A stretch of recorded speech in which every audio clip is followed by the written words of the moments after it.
Hello, everyone. I hope you're doing great, and welcome to another session where we're going to learn about crypto and all things really that you want to ask. So make sure you like this session and you also subscribe. That would really help me. As always, I am here to answer questions, especially when they are beginner questions. I really love them. I have a new set of questions that were submitted to me, but also, since this is live, you can use the chat and ask your questions if you wish to do so. One thing that I really want to get into right now, and I'm probably going to preach that information over and over again, is the likelihood of Bitcoin reaching 1 million US dollars in the early 2030s. That's really not all that far away. It sounds kind of crazy. It is 5-6 years away, then we are in the early 2030s. Now let's look at a very nice chart. I really love this chart. It is mathematical. It is based on historic facts.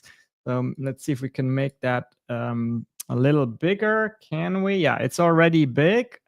So what I like about it, what you see here is essentially a logarithmic representation of the price of Bitcoin, meaning that blue line here is part of the historical price movement of Bitcoin.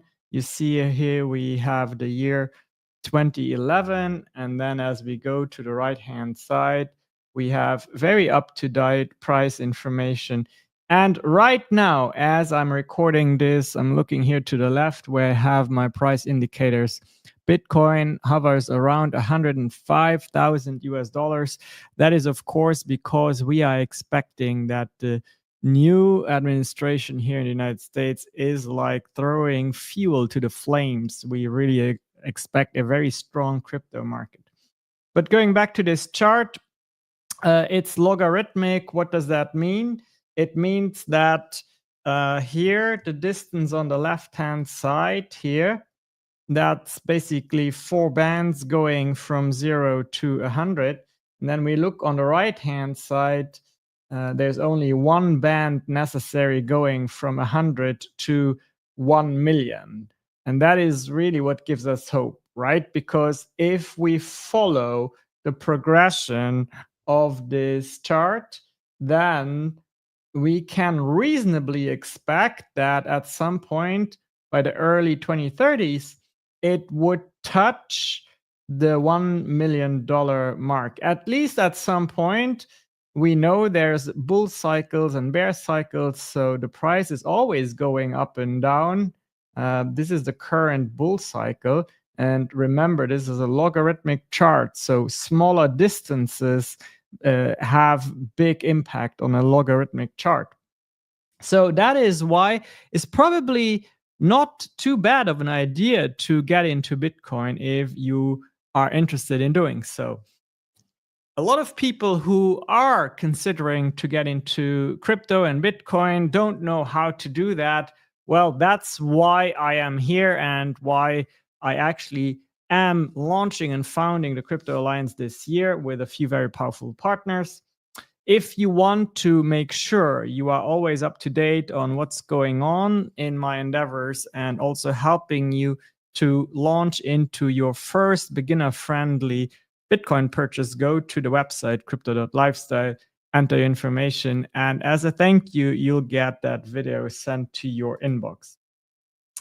The question that was sent in to me, here they are. So the first one is, apart from money to invest, what else is needed to start buying crypto? That's a good question.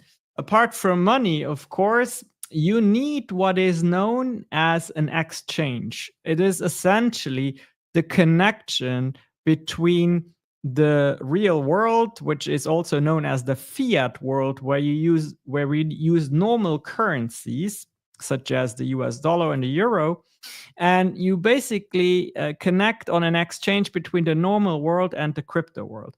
So an exchange is a business that has Bitcoin and other cryptocurrencies available and is willing to take your US dollar or your euro, and in return give you some Bitcoin.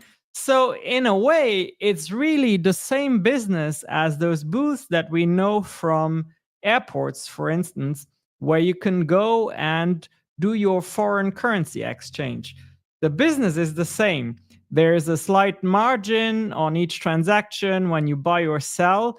They get a slight advantage on what the real value of the asset is. So you need an exchange. And one of the biggest exchanges is Coinbase. Now, there are lots of exchanges throughout the world where you can do that. There's Coinbase, there's Kraken, there's Binance. Depending on where you're located, you might want to use the exchange that is approved in your country. There's also more and more apps that are connecting to exchanges as intermediaries. So, for instance, if you are in the United States, you can purchase Bitcoin straight from the Cash App. You can also purchase Bitcoin from the Venmo app. So there's quite some opportunities there.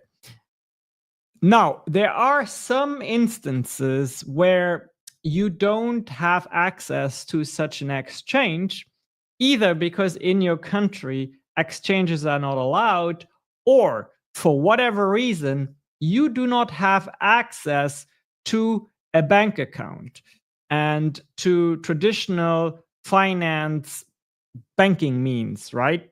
Now, in that case, you are still not completely lost, because that is the great thing about crypto, is that it is in itself very independent. All you need to really hold crypto is a wallet that can be in the form of a digital wallet on your phone or as an extension in your browser. Or you might have, and this is the safest way to hold crypto, you might have a hardware wallet. So here is quite a fancy hardware wallet. And then you can go to what is known as a local exchange. So if I have some crypto on my wallet and I have this desire to send that to you, then all you need on your end is another wallet. You don't need an exchange. You don't need Coinbase. You just need a wallet, and you need to have someone willing to send you crypto, right? And as I said, in certain countries, you don't have access to exchanges, or maybe depending on what your situation is, you don't have a bank account, and then you cannot connect that bank account to your exchange. And that is where local exchanges are really handy. It's basically places where people meet and say, hey, I have 5 Bitcoin or whatever, however much you want. And then they say, I accept money either in cash, so that would be a local meetup, or through Western Union or whatever, all the different types of way to send someone money. And then the crypto is exchanged. So you'll give them money and they'll send you the crypto straight to your wallet, no exchange involved. That is also known as over-the-counter transactions, right? In person. Now, if you want to have, I primarily use exchanges, and now I'm making so much gains through my trading and my passive income of my crypto that I don't really need to go to an exchange anymore. Now, if you need one address for such a local exchange, just reach out or type it in the chat, and then I'll give you a link. One word of warning, though, you're dealing with people. This is a very unregulated space. So you just want to make sure on that local exchange platform, you deal with someone who has a lot of good reviews, right? It's all community policed, if you will. So in crypto, you sometimes are in the wild, wild west. So you just want to make sure that you are always very safe and overly skeptical sometimes. When I was starting my journey in crypto, I might not have been skeptical enough, made a few mistakes. Now, we will all go through that, but I'm here to try to have you avoid most of these mistakes. Okay, that's very important to me. Now, let's look at the next question. Don't forget, you can type in your questions in the chat if you have any. And also, don't forget, you can forward this video to someone else. The second question that I have here that was sent in by a beginner was, what's the process for sending Bitcoin? Do I need to set up a wallet first? So the process is so essentially, no matter what wallet you use, there's always the same process. And yes, you do need a wallet from which you send someone else Bitcoin.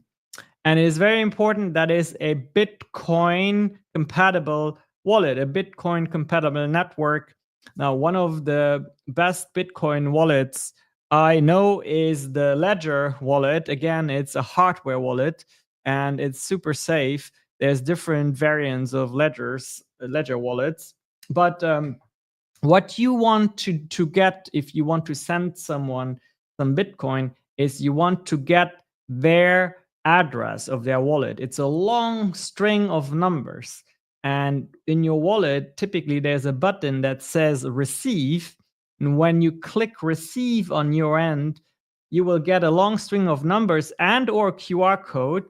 And then you give that to the other party. And with that long string of numbers, kind of the same as you would use a long string of numbers for a bank account, you have a long string of numbers that identifies your wallet. Now, one thing is very important. In the world of crypto, there are a lot of different blockchains, and you have to be careful to send the crypto on the correct blockchain that is native to it, right? So if you want to send Bitcoin, you need to use the Bitcoin blockchain. If you want to send BNB, you need to send it over the Binance blockchain. And some of the cryptos, they are compatible with all the different blockchains, or most of them. So that is really something that you need to learn, and it takes a little bit more time. But I would just say the standard is definitely Bitcoin on the Bitcoin blockchain. Hopefully that helps with that question. Let's look at the next one. How much money do I need to start, and how can I determine if the price is at a high level to ensure a profit? Like that. So really, you don't need a lot of money at all to start. It's a common misconception that you need to buy a whole Bitcoin, meaning right now you would need $105,000. No, that's not at all the case. You can buy a fraction of a cryptocurrency, a fraction of a Bitcoin. So even just $1 or $2 worth of Bitcoin is entirely possible. As a matter of fact, I am a huge proponent of the dollar cost averaging method, which is a method in which you buy a little bit of Bitcoin every day. And I actually have a nice visual here for you to show you what would have happened if you had bought $5 worth of Bitcoin over the course of the past 9 years. And I'm going to show you that. I think you will be quite surprised what that would have done. So here you see, if over the past 9 years we would have invested $5 a day, you would have invested a total of $16,000, a little bit of change, but the return would have been over $500,000. Okay, so that's an increase of over 3,000%. Here you see the evolution of your Bitcoin holdings had you started 9 years ago. By the way, this blue line here at the bottom, this blue line, I don't know, it's hardly visible, right? This blue line, that is the evolution of your holdings had you invested $5 a day into the S&P 500, which is definitely not the same result, as you would agree with me. So again, if you want to understand more about how to start dollar cost averaging into Bitcoin right now in a rather beginner friendly way, I would say what you need to do is you need to go to crypto.lifestyle. It's just a website address where you have a form, you give me your information, and then as a thank you, I send you that video. It's pre-recorded, and it teaches you the basics of dollar cost averaging so that you can set yourself up for these amazing results, possibly, right? So there was, there was one more question, I believe, here in the screenshot. Yeah, how can I determine if the price is at a high level to ensure profit? Yeah, that is the big question, right? Sell high, buy low, sell high. Everybody wants to do that. How can I determine that price? Well, I would defer again. For most beginners, I would say don't think about timing the market. It's very difficult to do. And the way to not think about timing the market is to apply that dollar cost averaging strategy, because that just requires you to be patient enough, 1, 2, 3, 4 years, and you will see some profit.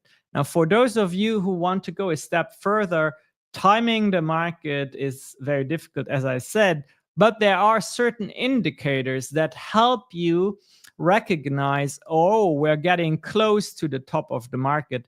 Is a little bit like a weather report, right? Where you can say, it looks like tomorrow we'll have that temperature and the sun is out, but, and there's a high likelihood it could happen, but also it could not, right? Sometimes the weatherman or the weatherwoman is wrong. Now, these indicators, there's several that you can look at. One that I like is the Bitcoin dominance. What does that mean? Well, it just measures out of the entire crypto market, everyone who invests into crypto, how much of that, how big is the part of the pie that is pushed into Bitcoin versus all the other cryptocurrencies, the Bitcoin dominance, right?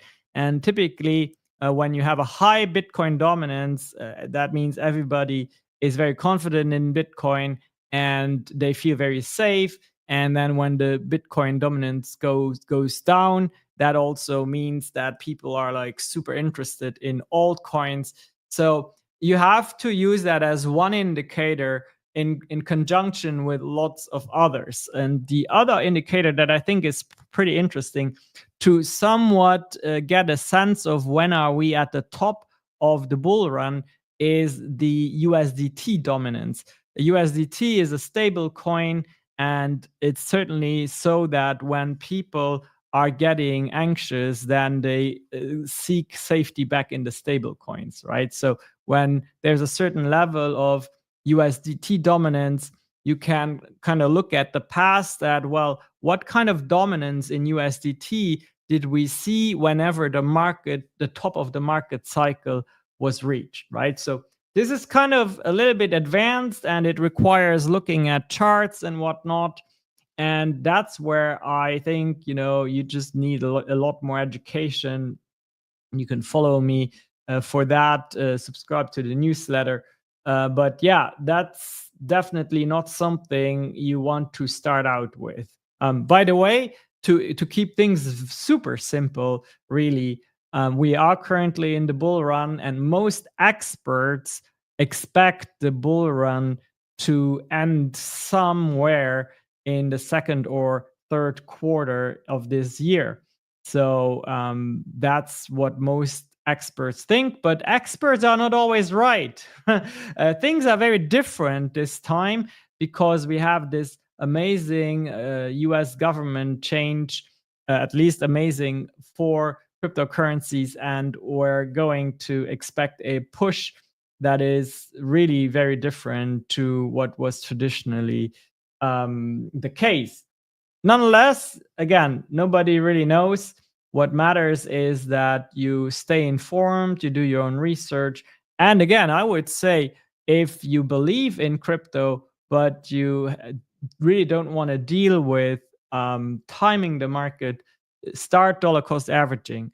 Start with hodling. Hodling is when someone just holds you, like you buy some Bitcoin now, and then you continue your life and forget about the Bitcoin, right? You just then 5 years you wake up and, oh wow, my holding is 10 times more, has times more value because there was an increase in value. That's kind of and the other option.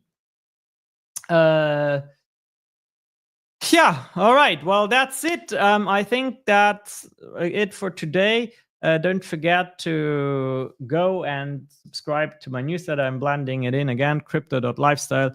you give me your email, I'll send you a welcome video with a beginner-friendly set of instructions of how to start DCAing Bitcoin. The weekend is upon us, and I think it's going to be a good one. We all need some rest, right? That's it for now. Stay safe, do your own research. And this was Shanka Ponsley live from San Antonio, Texas. Over and out.